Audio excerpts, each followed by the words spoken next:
Hey everyone, how you doing? And welcome to episode number 80 of the John Riley Project. It is Saturday, October 12th, 2019. We're broadcasting from Poway, California. It's a great Saturday. It's a beautiful day out there. But we're going to talk about a kind of a heavier topic, man. The elections are rigged, and we're going to break it down. I'm telling you, the process is rigged. The whole system is rigged. And I want to really share with you my thoughts on a number of different levels about the election process. And, you know, this podcast is a podcast I talk about all the time. It's about life, liberty, and the pursuit of happiness. And the liberty angle to that is really the political side of it, and I tend to look at the politics through the lens of liberty.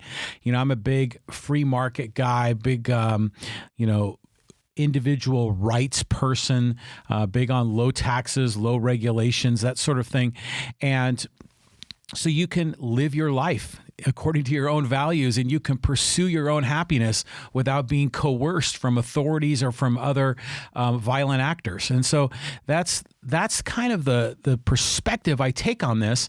And when I, as a person that's active and votes, and I'm constantly frustrated because it's so rare for there to be candidates representing, anything similar to my point of view, largely because the system is rigged against them. And again, that's what I really want to share that with you as we go through this. But, it's Saturday. And actually, just to let you know, today we're going to be going out to the Wyoming-San Diego State football game. Going to do a tailgate party out there with my friend Larry. So that should be a great time. Looking forward to that. Just want to enjoy the weekend. But yeah, it's still love trying to get these podcasts recorded. So right now it's about, 11:30 on Saturday morning. And so I thought I'd put this together for you just to share. So yeah, let's go through this. And like I said, I don't think I'm all that much different than a lot of other Americans. We're just really unhappy with the way the whole political process is set up. Think about the 2016 election and how many people were just frankly unhappy with the two primary choices of Donald Trump and Hillary Clinton. There were a lot of people that were just disgusted by those particular choices. So there's just a lot of dissatisfaction, and really in so many ways, the two-party system is just failing. You think about it, you go through so many areas of your life where you're shopping or buying product. You choose from a whole variety of different options, different competitors, all sorts of different choices that you have. But when it comes to the presidential race, it's essentially a choice between two. And, some people think that way. The system is rigged that way in a lot of ways. The system is broken because when you are really essentially presented with these two choices and you find neither one of those candidates to your satisfaction, well, then, this is we have a serious problem. And I think a lot of others believe that. Now, the election process is rigged at many levels. And I'm going to try to keep this within the scope of state and national politics. But, right now we're going through the presidential primaries. And then, of course, as we get to November of 2020, we'll be in the general election. But even right now, during the presidential, really, we haven't had a primary election yet. I think those votes don't happen until, I think it's February of 2020 is when they begin in Iowa and New Hampshire. But the debates are hot and heavy. And we've got another Democratic debate coming up on Tuesday. And already a big piece of news. Tulsi Gabbard. Tulsi Gabbard is a candidate for president of the United States. She's a congresswoman from the state of Hawaii. She's a very outspoken, very bold woman. And she's saying that she's considering boycotting the debate on Tuesday of this coming week. And this is very interesting. And she said they are attempting, and when she says they, she was referring to the Democratic National Committee, I think it's called the DNC. They are attempting to replace the roles of voters in the early states using polling and arbitrary methods which are not transparent or democratic, and holding so-called debates which are not debates at all, but rather commercialized reality television meant to entertain, not inform or enlighten. And I'm thinking, I saw that from her and I thought, she is so right. I mean, she is dead on right. And if you check, she put out about a 2-minute video, if you can look her up.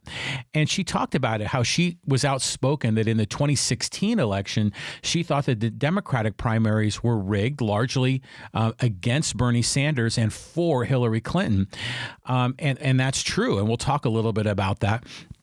And right now, we have this debate process where the Democratic National Committee, in cahoots with the corporate media, are trying to winnow the field and thin it out as each individual debate comes forward based on polls and other arbitrary decisions before the voters vote. So I think she's absolutely right. We have a debate system, in these primaries, which is a great thing. I love the debates. For me, I'm not a Democrat registered voter. In fact, I rarely ever vote for Democratic candidates, but I love watching the debates because I like the open process, the healthy discussion of ideas. And, and granted, she's right. It is in many ways sort of a commercial. It's not really like a Lincoln Douglas debate where you're really kind of going back and forth. But it still, I think, is a great process. But the fact that there's a system that can thin the field out before the voters vote.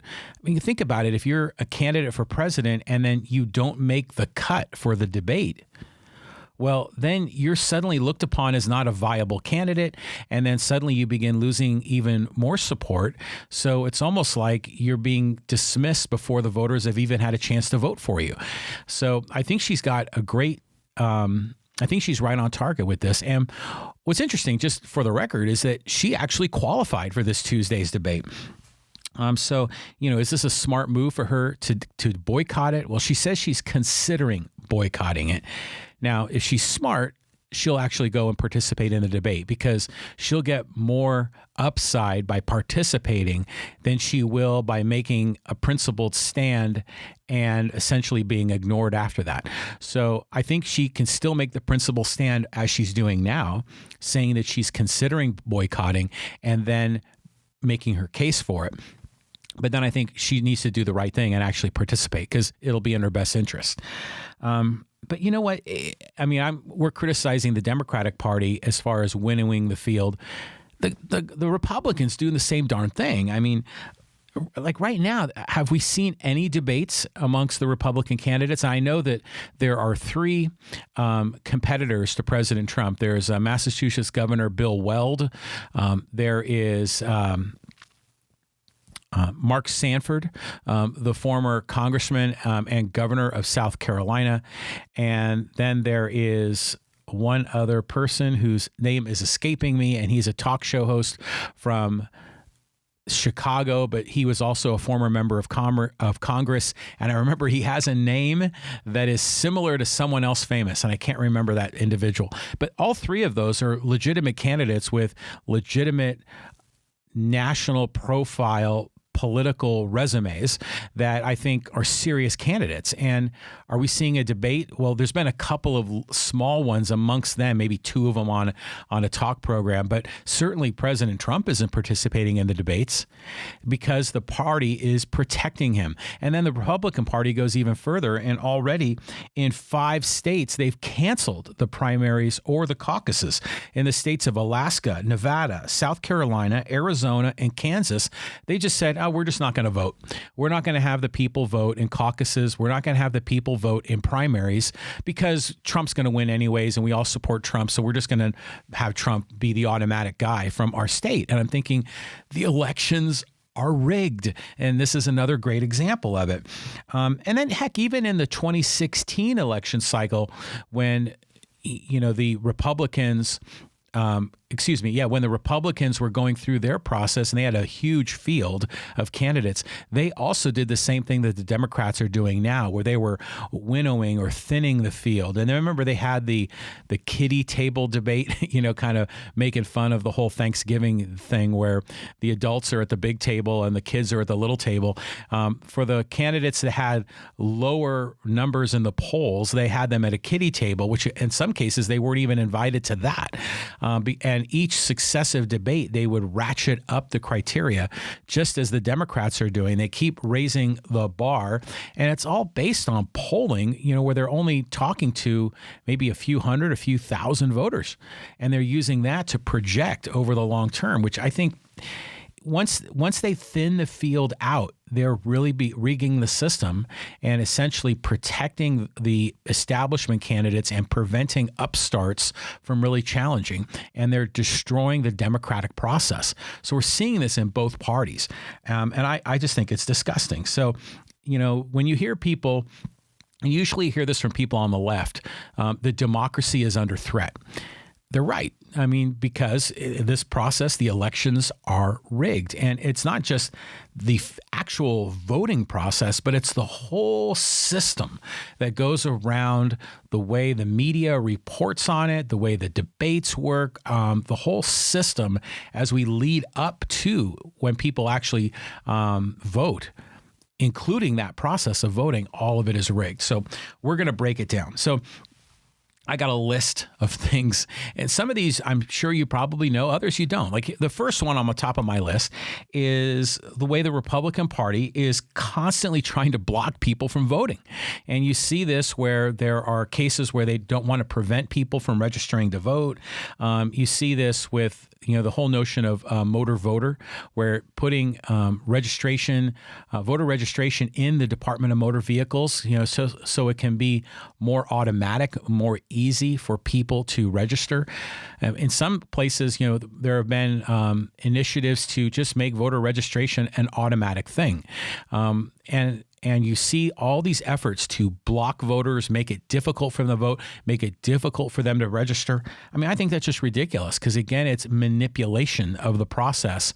And if we can go back in time, I mean, with polling taxes that were discriminatory to the poor, particularly to people of color. I mean, this has been going on for a long time.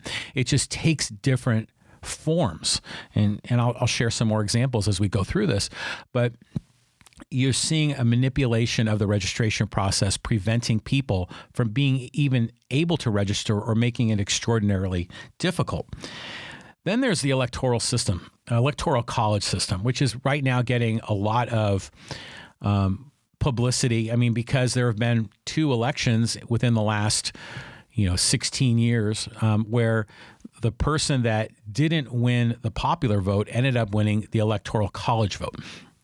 And you hear a lot of conversation about why that's important and oh, well, then you don't want, you hear people say you don't want the big cities like New York and Los Angeles to dictate the vote.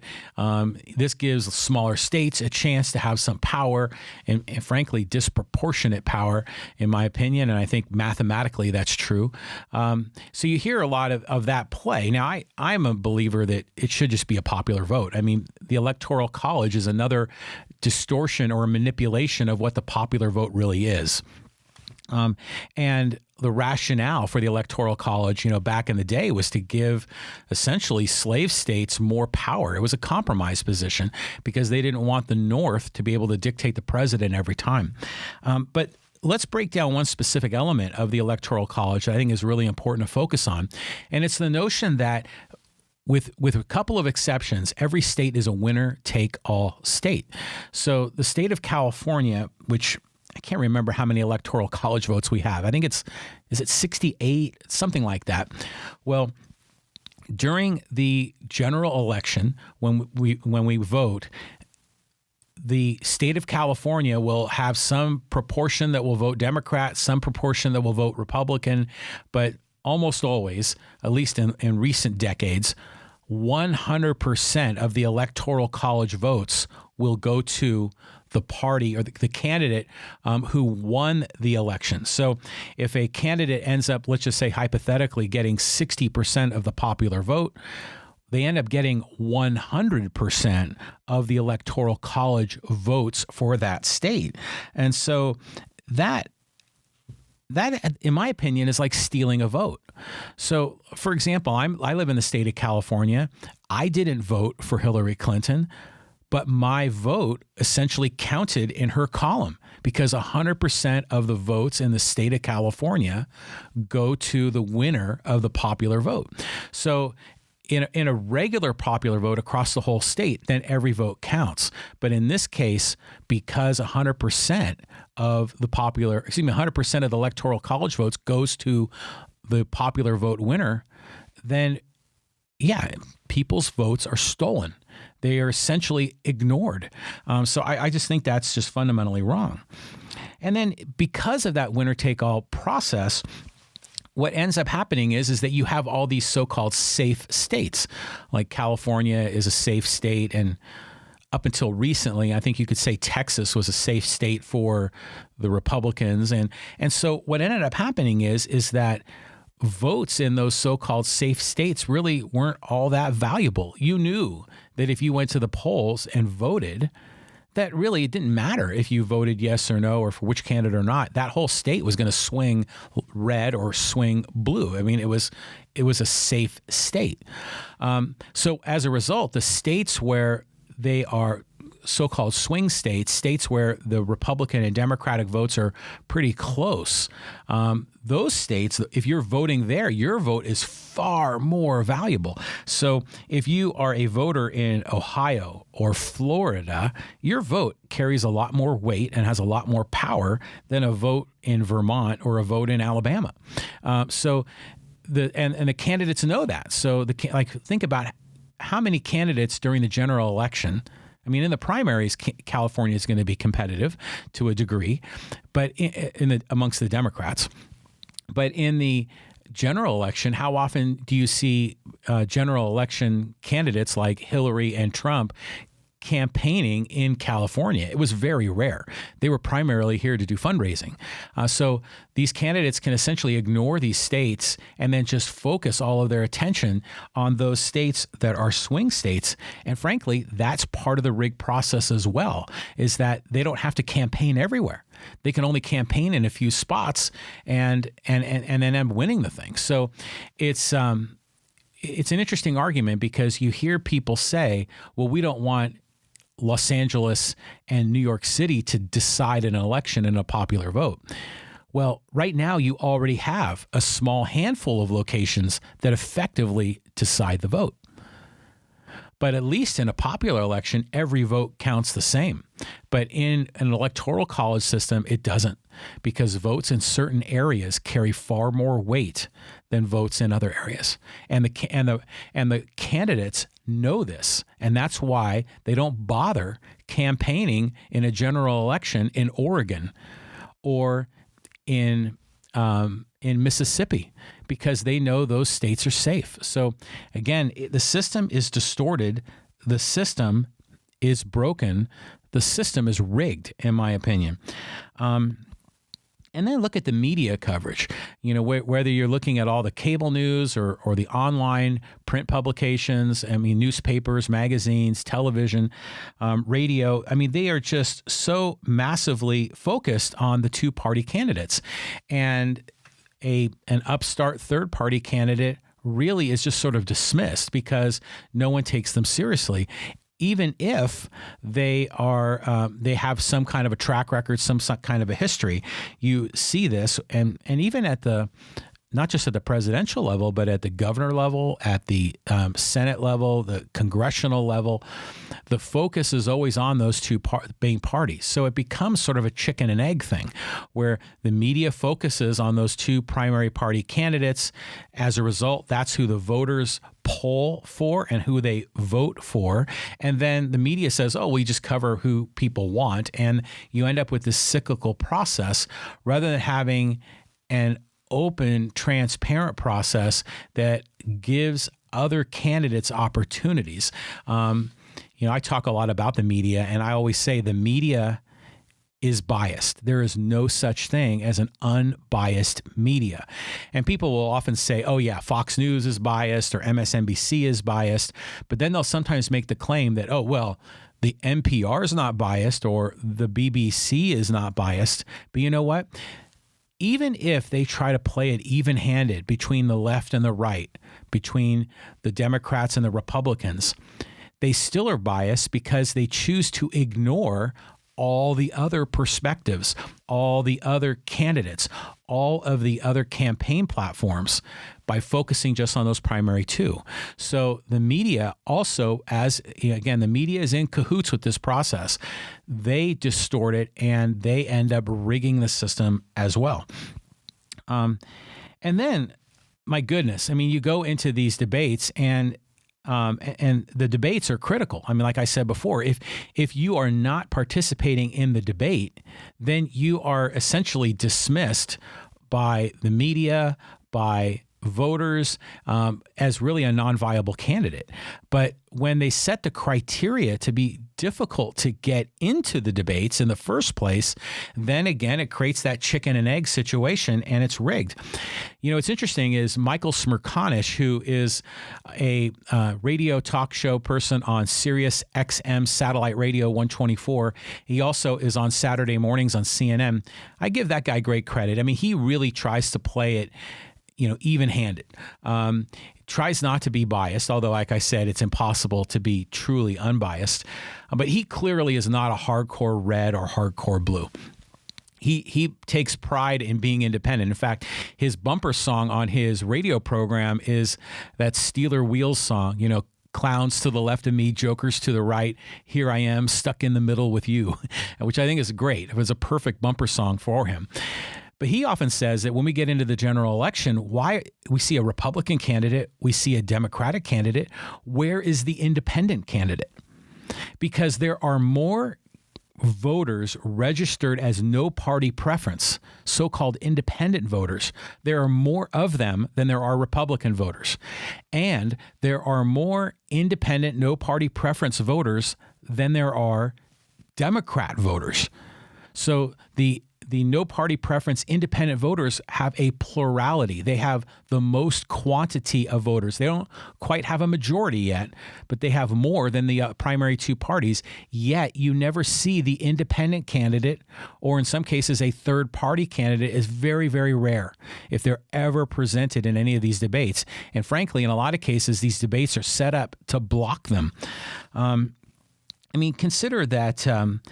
Remember back when I was a kid, when the debates really started going again, I think, was it during obviously the John F. Kennedy Nixon debates were a thing, but then during the 60s and 70s, I think the debates were no longer a big part of the process. And then in the 80s, they became popular again. I know the Republicans had debates with Reagan, and then, of course, the general election debate with Carter.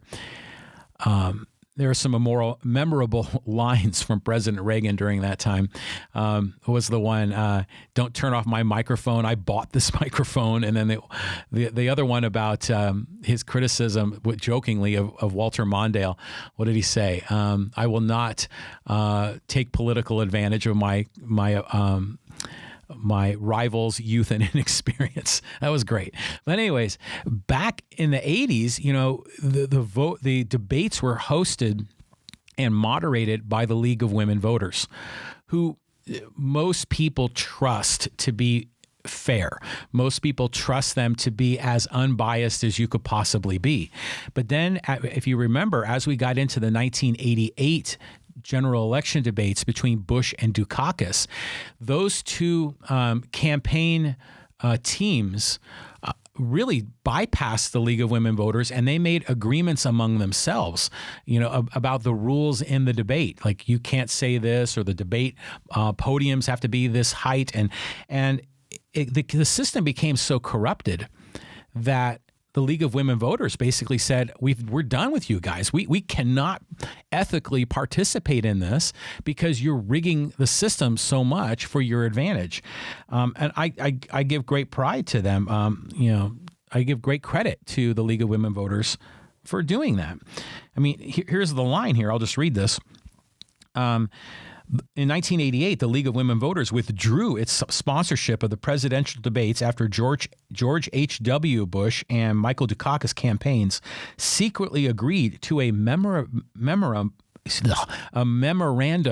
of understanding that would decide which candidates could participate in the debates, which individuals would be panelists, and therefore be able to ask the questions. And even the height of the podiums. The League of Women Voters rejected the demands and realized a statement saying that we were withdrawing support of for the debates because the demands of the two campaign organizations would perpetuate a fraud on the American voter. So even the League of Women Voters recognized that the debate system was rigged in 1988, and it continues to be that way. So what happened in 1988, what they did, I don't know if it was for the 88 process or if they set it up by 1992, but they created the Commission on Presidential Debates, which essentially is a cabal of the Republicans and Democrats and the corporations that sponsor them. So the Commission on Presidential Debates was established, in 1987. So this might have been around the time that the League of Women Voters ejected themselves. The Commission on Presidential Debates was established in 1987 by the Democratic and Republican parties to establish the way that debates between candidates for President of the United States are run. The commission is a private entity funded entirely by corporate contributions. Now, in this world of people really upset about campaign finance, about corporate influence, this should set their hair on fire. But for some reason it doesn't. And you know why? It's because this system favors those people. You know, where do you hear the most objection for corporate contributions into the political process? We hear it from both, but you primarily hear it from people on the left, from progressives and Democrats. They're the ones that are objecting to Citizens United and a lot of other policies that bring money into politics. But this Commission on Presidential Debates is entirely funded by those corporations, but because it essentially protects the Democratic candidate along with its rival in the Republican Party, you don't see people on the left upset about this because, and frankly, they would prefer to keep all the other third-party independent competitors out. So again, the system is rigged. Now, it even got crazier because you remember in 1992, they set the limit, in terms of the polls to get into the debate at 5%. And you remember Ross Perot was on the debate stage with Bill Clinton and with George H.W. Bush. That was the one debate. One of them was the one where President Bush checked his watch in the middle of the debate. Major error.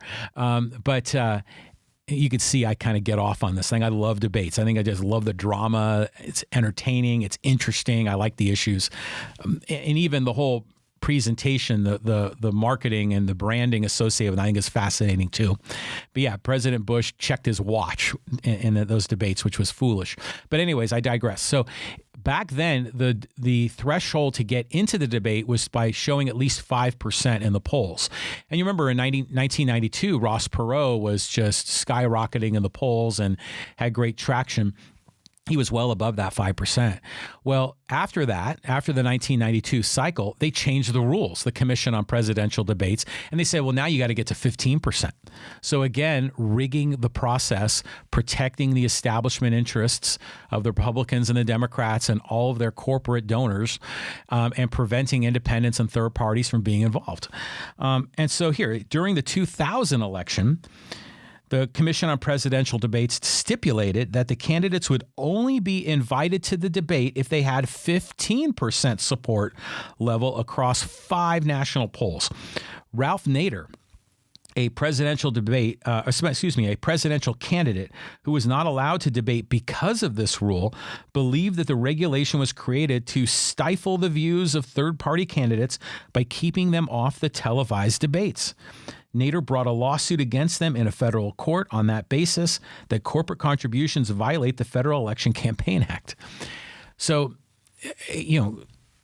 he's right. I mean, the regulation, and again, this is what regulations do, and this is why I say I'm for low regulations. regulations usually have some sort of a virtuous presentation, but really behind the cloak, if you like looking at the man behind the curtain in The Wizard of Oz, behind that, really regulations are put in place largely for nefarious reasons to block or thwart competitors. And here is a classic example of that. The regulation of the Commission of Presidential Debates raised the threshold from 5% to 15%, and they do that in a way to keep third-party candidates off the stage. Again, the system is rigged, and this is what I'm trying to make the case for. So what else happens? Okay, so the media and the debates are funded by corporations who object. Again, we just talked about that. These debates are funded by the corporations. And the objective is not a free and open process, which is what we would expect in democracy, a transparent process. If we are a nation built on liberty, you would expect it to be a free and open process. But instead, it's a rigged game where the winner is guaranteed to be aligned with those corporate interests that are sponsoring the debates and are making the rules. So you see how this all works. So if you have someone that's challenging that, they just keep ratcheting up the threshold to prevent those challengers from getting in place. So it's a rigged game, and the winner ends up being very pro-corporate. And I think this is important to comment on this because, like I said, I'm a big free market guy. I'm a big low regulation guy. Those that are so-called pro-corporate are not for free markets. They are for rigged markets. They are for blocking competitors. That's what you were seeing with the tariffs with President Trump right now. But all this regulatory code, licensing requirements, we can go on and on and on. Those are all set up and built to block competition or to make competition very difficult. Think about the regulations that are built into Medicare Part D that not only prevent renegotiation of prices, they also prevent drugs from being imported into the United States. Drugs that are less expensive and are made by the very same manufacturers that make them here in America. So again, these are regulations that are set up to try to rig systems, block competitors. That's what this regulatory environment does. So when I say pro-corporate, I don't mean free market. I mean a rigged system using the regulations as the way to warp or distort the playing field. And so that's what's going on right now. And if you don't see it in overall in the way politics works, and not just at the federal level, but at the state level and even at the local level, that's what happens. People try to use the system of government to gain favor, and so that favor can be used to give them special advantages that their competitors can't get. What else? I spoke earlier about how the process to register to vote is difficult, and the Republicans, more so than the Democrats, have been blocking that. But when it comes to so-called ex-cons, people that had committed a felony, so-called felons. In many cases, they're prevented from voting. I think this is wrong. Now, obviously, if you've committed a felony and you're in jail, okay, well, that's part of the punishment. But once you get out of jail, you've fulfilled your obligation to society. You've paid your debt to society. When you get out of jail, you should have the full liberty and rights of any other American. But in many states, they block felons, ex-felons, people that have now been released legally from prison. They block them from ever voting ever in their life. Or they block them while they're still on probation, which can go for many years after they've been released. So if we're a nation that believes in liberty, well, this violates liberty. If we're some people believe we're a Christian nation. I challenge that notion. But if we are, then shouldn't we be forgiving and giving people second chances? If you have made a mistake and you've paid the penalty, then you should be restored with the full freedoms and the full liberties of any other American. But still, these people are prevented from voting. Again, rigging the system. So the system is distorted. It's warped. It's broken. Okay, then let's talk about, this is another interesting dynamic. There are people that, they support either the Republican or the Democratic candidate, and they'll tell you that if you vote for anybody else, it's a wasted vote. And as if you're throwing away your vote if you vote for an independent candidate or a third party candidate. And the implication is that, your vote, if you want it to make a difference, you need to vote for one of the two primary candidates, as if the election's somehow going to come down to a tie and your one vote is going to be the one that's going to flip it left or right. And I mean, that's just ridiculous. I mean, that's never going to happen. This ultimately comes down to this notion of people telling you need to vote for the lesser of two evils. And as if, and this whole strategy is keep the really bad guy out because our guy is less bad. Our guy, he's okay. I don't agree with him on all this stuff, but at least he's not that devil, the other person. And I mean, we saw this. And in fact, you see that where people will say, a vote for Hillary is really a vote for a third party or independent candidate is really a vote for Hillary. Or they'll say the same thing, a vote for a third party candidate or independent candidate is really a vote for Trump. And you're like, BS.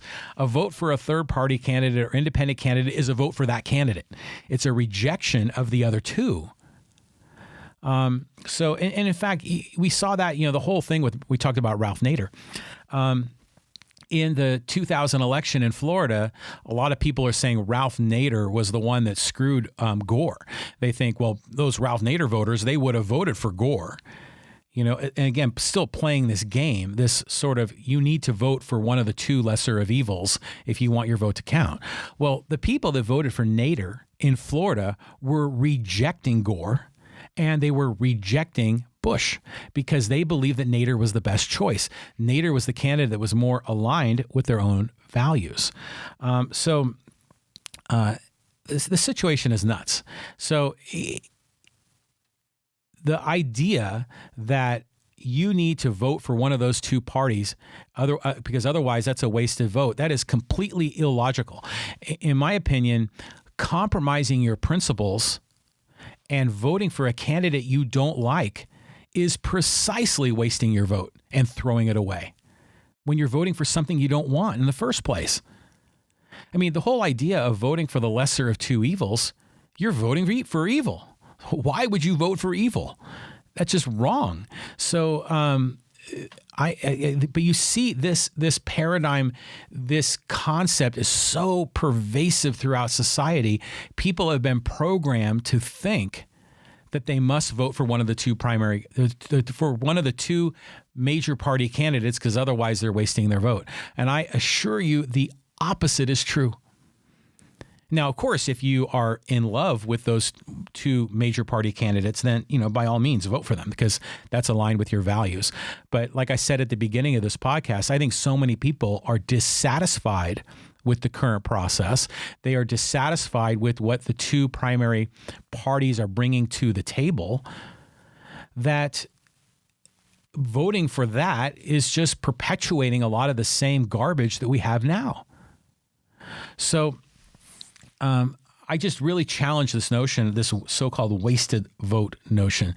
Again, keep in mind that because we have an electoral college system that does a winner take all, the likelihood that your one vote is going to be the tiebreaker in the entire state of California is just the most ludicrous thing. I mean, you'd be greater odds to be hit by lightning than for that to happen. The other part of this is that you also see this another notion that's really pervasive is that people will say that they're voting for whomever they're voting for, mostly because he has a chance to win or she has a chance to win. It's almost like they see the election as like a horse race, that they want to be able to say that they voted for the winner, or they only want to put their money on a horse that has a very high likelihood of winning. But that's not the purpose of voting, in my opinion. The purpose of voting really should be an expression of your values. What are the principles you believe in, and which candidate do you think is most aligned with that? if even a candidate exists, which then maybe you might want to question whether to vote at all if there is no such candidate that represents it. But more importantly, voting for the candidate that has the highest likely chance to win, to me, just goes against the whole notion of what an election really is all about. Okay, then you want to talk more about how the system is rigged. I mean, let's talk about gerrymandering. And, you'll hear usually people on the left will wag their finger at people on the right about gerrymandering because I think like in the House, the Democratic candidates got a lot more popular votes, but the Republicans have more seats in the House. And I understand that logic. But you know what? The Democratic Party gerrymanders just as well. I mean, you may have seen some of these lines, the way these districts are drawn is ridiculous. I mean, even the district that I live in, my congressman is Scott Peters, and it's this snake-like, sinewy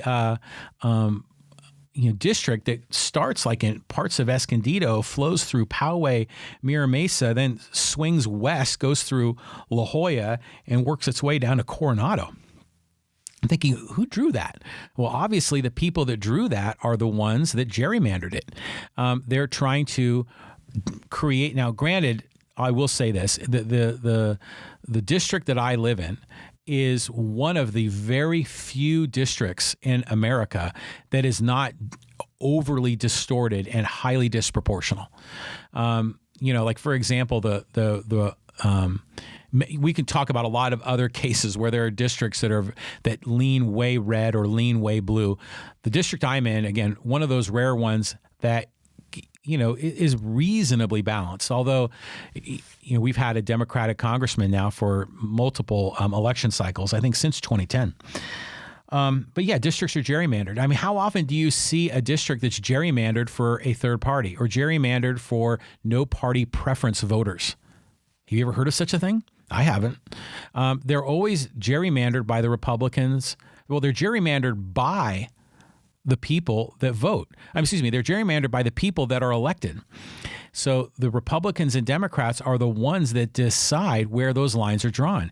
And then, oh my God, if you want to talk about it on a local level, here in the city of Poway, they recently went to district voting, and the way the lines are drawn in Poway is a little bit unusual. I mean, we can spot certain weirdnesses and unusual cases, but it was nothing compared to the way Poway Unified School District drew their lines. That was the most outrageous thing in the world. And I'll share the story because I think it's a really good one.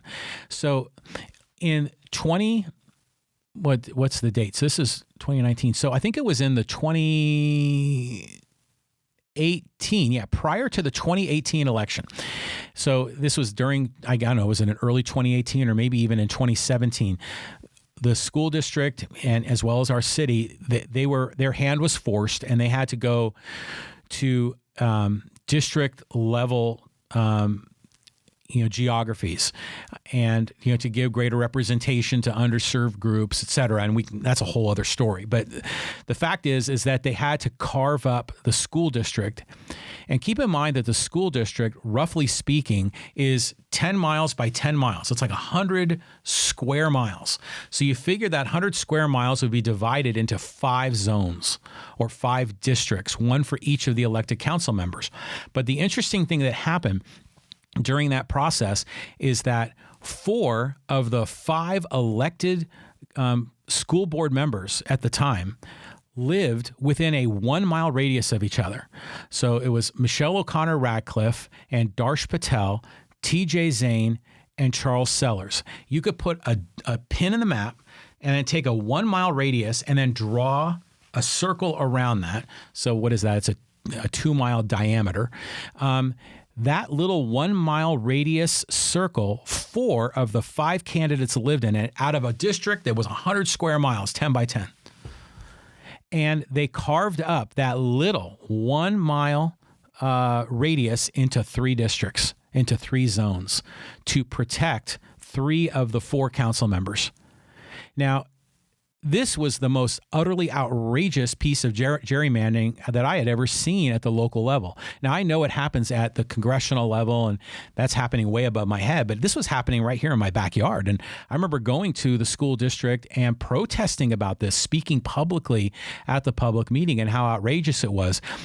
People in the community spoke out against it. Even our local newspaper came out with an opinion piece calling it outrageous and gerrymandered.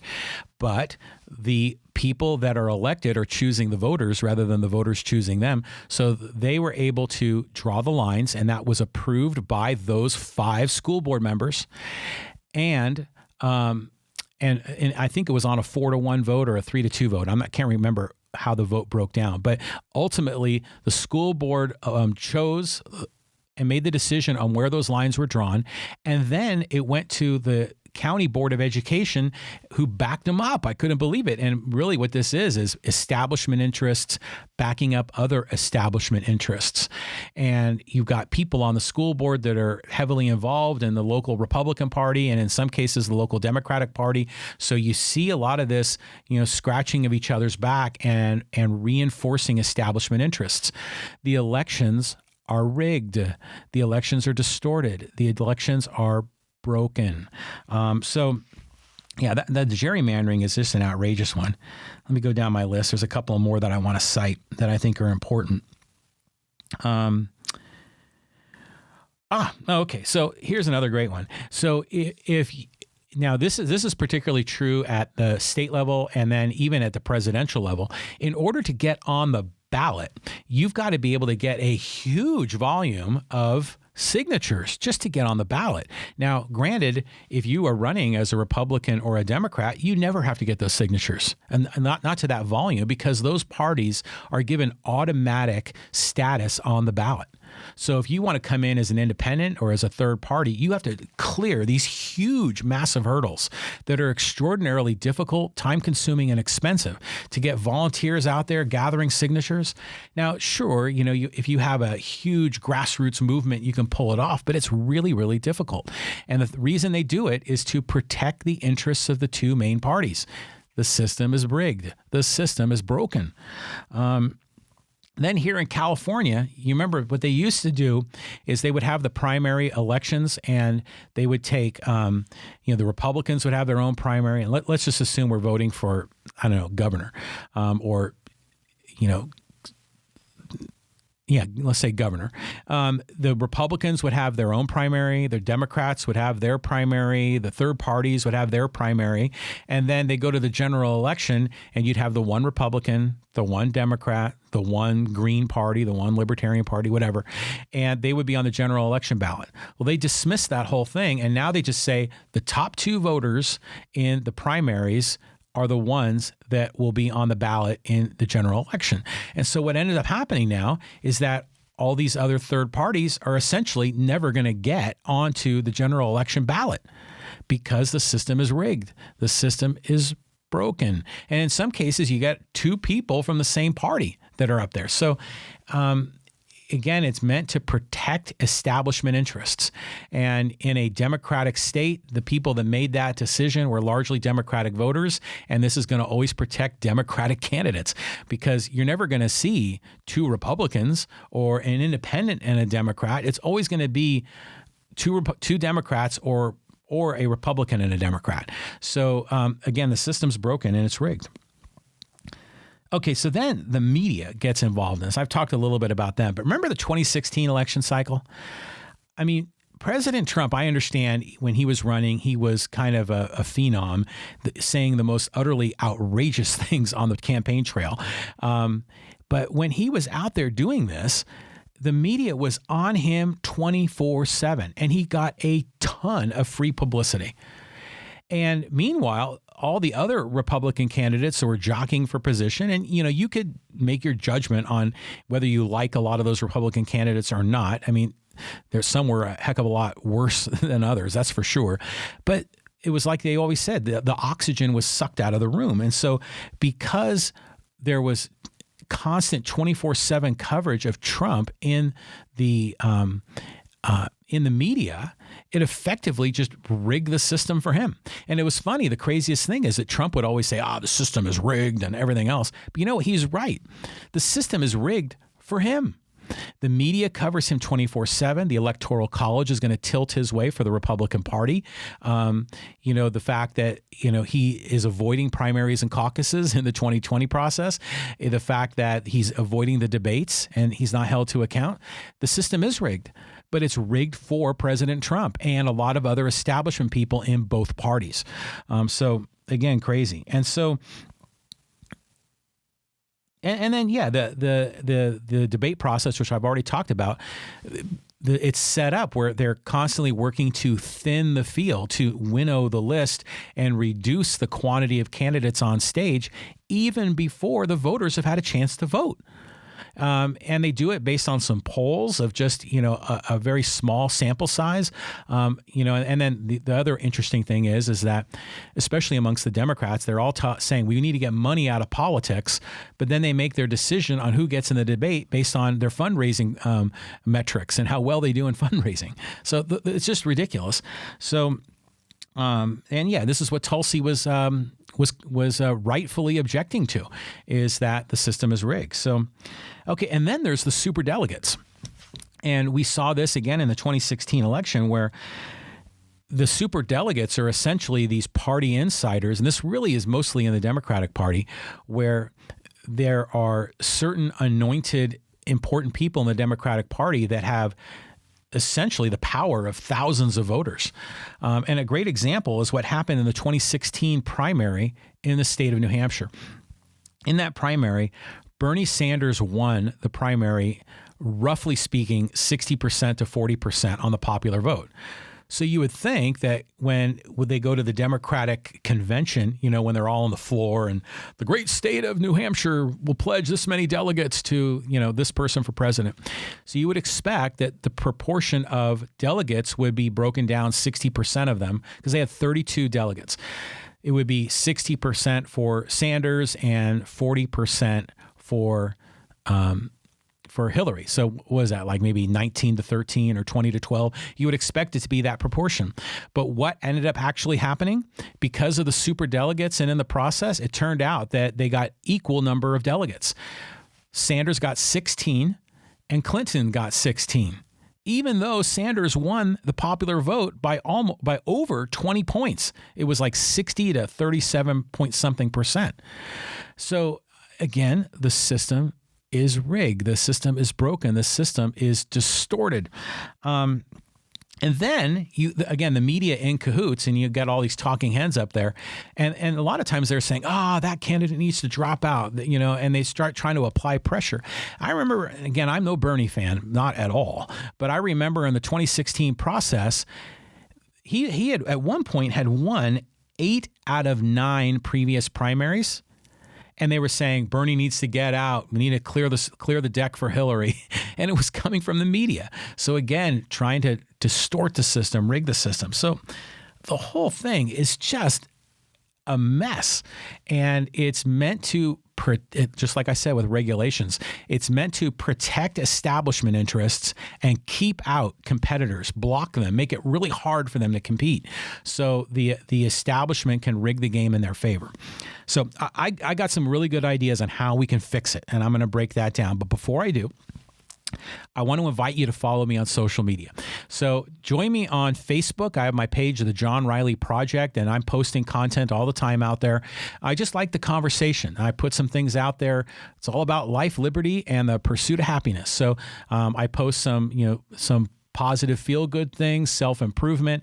I talk about electric cars. I talk about capitalism and entrepreneurism. I talk about local issues here in San Diego County, and even here in my hometown of Poway and our surrounding communities of Carmel Mountain Ranch, Rancho Penasquitos, Forest Ranch, Sabre Springs, RB and Poway. So I like talking about issues here. And I invite you to join us. So you come on and follow us on social media. I'm also on Twitter, on Instagram, and I just like the conversation. I've got my YouTube channel too. If you're watching on YouTube, I'd love for you to subscribe. I'm really trying to build that subscription base. That would be really helpful. Okay, so what do we need to do? How are we going to solve this mess? Now, granted, it's going to be hard because the people that make the rules are the ones that are protecting their backside and trying to prevent anyone else from getting in there. So it's going to require some form of a revolution by the people to demand change. And we're seeing some of this. But the first thing that needs to happen is we need to encourage more voter registration across the board. And we're talking about allowing ex-felons to vote because they paid their price to society. They served their time. They should be able to vote again and have all their same rights and liberties restored. We should be seeing, if possible, automatic registration, motor voter registration. Now, granted, people are often worried about illegal aliens voting. Okay, then have some kind of a process to screen for that.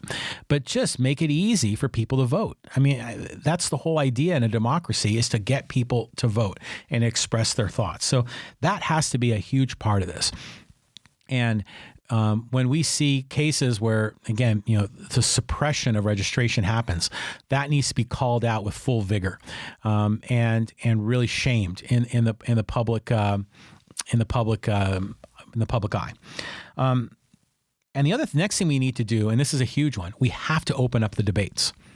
Because, like I said, if you are not on the debate stage, then you are really considered an unviable candidate and you're dismissed.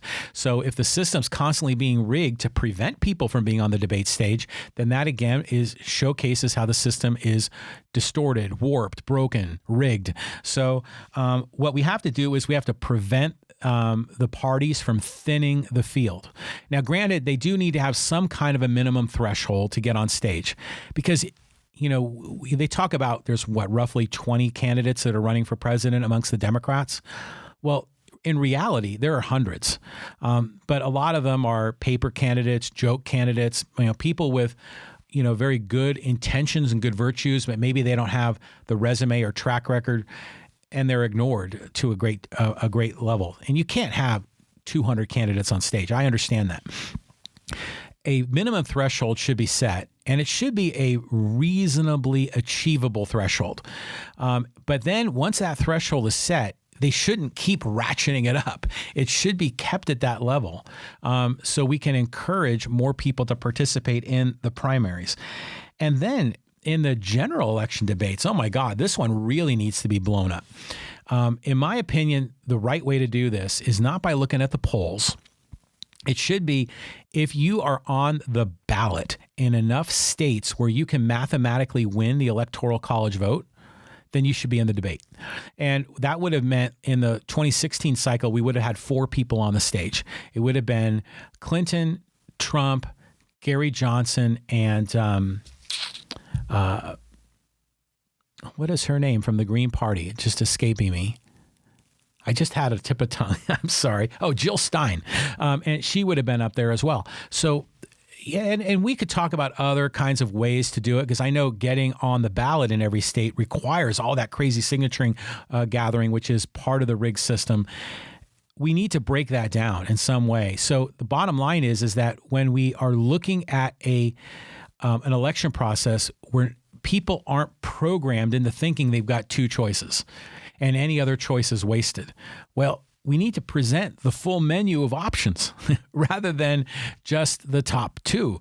Like I said, you go down a grocery store aisle, and how many different types of, cookies are there, or cereal brands, but for some reason, when it comes to presidential politics, they give you 2 choices effectively. Now, granted, I know there are more on the ballot, but the way it's framed, the way society thinks it through, they think they only have 2 choices. There also has to be a demand for full and open elections. So this idea of essentially blocking primaries from even occurring. I talked about those 5 states where the Republicans said, we're not going to let the people vote. We're just going to give it to Trump. And I think, what was it? South Carolina, Kansas, Arizona, Nevada, and Alaska. They just basically blocked the people's ability to vote. I mean, it's the most undemocratic thing possible. And then the last thing to do, and this is a huge one, and I want to break this down. We need to embrace a new system of voting where you're not just voting for the one person you want, or maybe some people think you are being so-called forced to vote for the lesser of two evils. We have to break that down. And the way you do it is through a system called instant runoff voting. And this is the solution for the lesser of two evils process. And this gives you the ability to vote, rather than vote defensively, which is how a lot of people vote. I mean, there's a lot of Trump voters that were motivated just to keep Hillary out. They had their problems with Trump, but they said no Hillary. And then the opposite was true. There were a lot of people that had their misgivings about Trump. Their misgivings about Hillary, but they wanted Trump out no matter what. So people typically do that. They vote defensively. But that's when you end up with a lesser of evils situation. This instant runoff process, which I'm about to share, lets you vote for on offense. It lets you vote for who is most consistent with your own values, rather than keeping the person that's most bad out. So here's the way it works, is that when you would go into an election, you would stack rank your candidates from, you would put next to the person's name 1, and next person 2, next person 4, 3. You put them in the order that you like. And let's use the 2000. Let me use this one example, and let's pretend that you're a progressive candidate. You're a lefty, and you're a big Nader supporter. And this is in the 2000 election. Remember, that election was Nader, I think, was the Green Party candidate. I think Harry Brown was the Libertarian. Gore was the Democratic, and then George W. Bush was the Republican. So let's pretend that you're a lefty and really progressive, big time for socialism. You saw Gore as that kind of corporate Dem that you didn't really like or trust, but usually you felt compelled to vote for him because, God forbid, you didn't want to vote for George W. Bush. So imagine that scenario. Well, in the lesser of evils, they probably would have swallowed hard and checked off Gore. But in this process, what they can do is they could have said Nader, number 1, Gore, number 2, and then George Bush dead last. And then the way it would work is that your vote, everyone's vote would go to their number 1 candidate. And then if the number 1 candidate did not win the election, then your vote would go down to the number 2 candidate. So in that case, Nader would not have won, I'm assuming, would not have won. And then your next best candidate, Gore, would have gotten your vote. So the end result is that you can vote for what you believe in rather than voting against, the devil. Really, if that system existed, we would have had, it's very possible that Gore would have won the election in 2000, because imagine in Florida, if they did that, most of those people, they voted for Nader. Those hardcore Nader people voted for Nader because they rejected Gore, rejected Bush. But imagine if they said, hey, this is not bad. I could put Nader 1.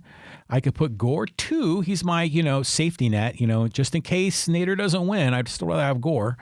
And then I can make sure that, because maybe they're motivated, I don't want Bush, they can make him dead last in the ranking. And if they had done that, then Nader would have almost certainly have won Florida, and then we wouldn't have had the whole hanging Chad fiasco, and actually Gore would have won in 2000. Now, again, I'm saying this purely showcasing the exercise of how it would work. I didn't support Gore, and I didn't support Bush, and I didn't support Nader, but that's how the thing could have worked. And so I think it's a really elegant system. And the other beauty of this is that and you're seeing this because it's being implemented in a lot of places around the United States, is that because they call it instant runoff, because you don't need to have a second election, a runoff election. Because, in some of the local races, maybe there's 6 or 8 candidates running. And then sometimes what they'll do is they'll take the top 2 and then move them to a runoff. And then it's a whole second election. So the cost to implement elections is not insignificant. It takes quite a bit of money for local government entities to run elections. Excuse me. So the fact that you can have an instant runoff where you can actually do the whole thing in one runoff vote using this algorithm of instant runoff voting, you can avoid the cost of it. So you're thinking, instant runoff? What the hell is this? This Riley guy talking about this crazy thing. And I'm telling you, this is actually being used in lots of places in the United States. So right now, several municipalities and other jurisdictions, including the city of San Francisco, Oakland, Minneapolis, and St. Paul, are all using instant runoff voting. And even the Academy for Motion Pictures, when they chose the Oscar award winners, they do the same thing. They use instant runoff voting. And I mean, there's all kinds of examples where this is happening in college elections for student government. But even the state of Maine just announced this not too long ago, where they are putting forward instant runoff voting. And guess what? Who do you think people objected? Yeah, they did. From the Republican and Democratic parties, they were the ones that came out and said, no, this is unconstitutional. And they're fighting against it because it's eroding their position. So the state of Maine has embraced it too. So I think that's great. So there are things that we can do. Like I said, we can encourage more voter registration. We can restore voting rights. We can open up the debates. We can demand full and open elections, and we can push for this instant runoff voting. But the thing that you can't do, I mean, this is assuming that you don't like the system now. If you like the system now, then by all means, vote for Trump, vote for Biden, vote for your establishment candidate. But if you are dissatisfied with what these two parties are putting forward, then quit playing into their game and vote against them. Vote for other candidates. Even if it's a protest vote, if enough people did it, we'd make a difference. And your one vote is not going to swing the election left or right. It's not going to come down to a tiebreaker where the Electoral College vote in the state of California is going to be based on you. California is the dead, stone cold lock to give all of its Electoral College votes to the Democratic candidate. And it doesn't matter who it is, if it's Biden or if it's, Elizabeth Warren or Bernie, or if it's Andrew Yang, or even if it's Tulsi, talking about Tulsi Gabbard. California is going to give all their Electoral College votes to whomever is the Democratic candidate. Stone cold lock. So your vote, you don't have to compromise yourself and say, oh, I probably should vote for this person because I want the other bad guy out. Just vote for who you want. Vote for the candidate that's most aligned with your own values. And again, if that turns out to be one of the two primary candidates, then go for it. But if it's not, and you feel that unsettling feeling in the pit of your stomach that you really don't want to vote for them, maybe you're holding your nose to do it, well, stop doing it. Stop playing that game. Vote for someone that you appreciate, who you love, who is aligned with your principles and aligned with your values, even if that means writing them in.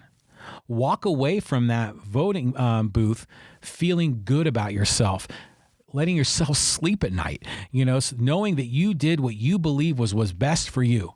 And if you want to essentially stick it to the man, go for it, because this is a great way to do it. There are some people out there that will bully you into trying to make you vote for the Republican or the Democrat. You don't have to do that. You don't. You don't have to get sucked into that game, because you know what? If you keep doing it, it just encourages them. And then we got more and more of the same. I mean, look at the quality of the candidates that we've had. It just seems like they keep going down in quality. And that's why so many people were just so mortified with the choices that they had in the 2016 election. It was just awful. So if you love those top party candidates, go for it. If that's what's consistent with your own values, then I tip my hat. But if it's not, consider the third party candidates, or write in someone that you think will be better, and feel good about whom you vote for. Okay, so the elections are rigged. The election system is broken. The election system is distorted. The playing field is warped. The playing field is tilted. The whole thing is a cluster. So push back, fight against it. Don't get sucked into playing their game. Play your own game. And that's what I encourage you to do, because this podcast is about life, liberty, and the pursuit of happiness. So Live your life according to your own values. Express your own liberty by choosing what's in your best interest, what's aligned with your values, and all the while do it in a way that you can pursue your happiness and feel good with the choices that you made. Okay, what else do we want to talk about? Hey, thanks for listening. Thanks for watching. If you've gotten this far, really appreciate it. If you love what we're doing, man, leave a rating on iTunes. That would be great. Like a 5 stars if you think we deserve it. Subscribe on YouTube, engage in the conversation on Facebook and follow us there. That would be great. Refer this podcast to a friend. Tell him, hey, there's this guy, John Riley, he lives in Poway, and he's talking about politics and culture and business and self-improvement. And he even talks about electric cars and all these other kind of fun topics. Share this with someone. And you can catch the podcast on iTunes, Spotify, Stitcher, all the popular podcast platforms. And I put the video out on YouTube all the time. Every episode is on YouTube. And so, share with a friend. Got a closing quote, as I always do, and this one is a good one, and it's from Joseph Stalin, the dictator in, I guess, was it Russia or was it the Soviet Union at the time? But he said, and this is about elections, he says, it's not enough that the people know there was an election. The people who cast the votes decide nothing. The people who count the votes decide everything. Oh, I can't believe I'm supporting Joseph Stalin and his quote, but it's right. Now, the system is rigged, and the ones, like I said, even the Poway Unified School District, they're distorting the playing field to serve their own best interest, to gerrymander districts in their own favor. So the people who count the votes decide everything. It is brilliant. So hold these people to account. Don't let them get away with it. Push back. Reclaim the democracy in America. Reclaim transparency and liberty and choice. So important. So thank you for joining us. This is the John Riley Project. This is episode number 80. We're only 20 away from the big 100. We'll have a big celebration when we get to 100. It's Saturday. It's October, the 12th, 2019, and I'm heading out to the San Diego State Wyoming football game over at San Diego County Credit Union Stadium. I'm going to enjoy a tailgate out there, and if you're going to be an Aztec fan, let's root for them and hope for good things. We'll see you later, folks. Bye-bye.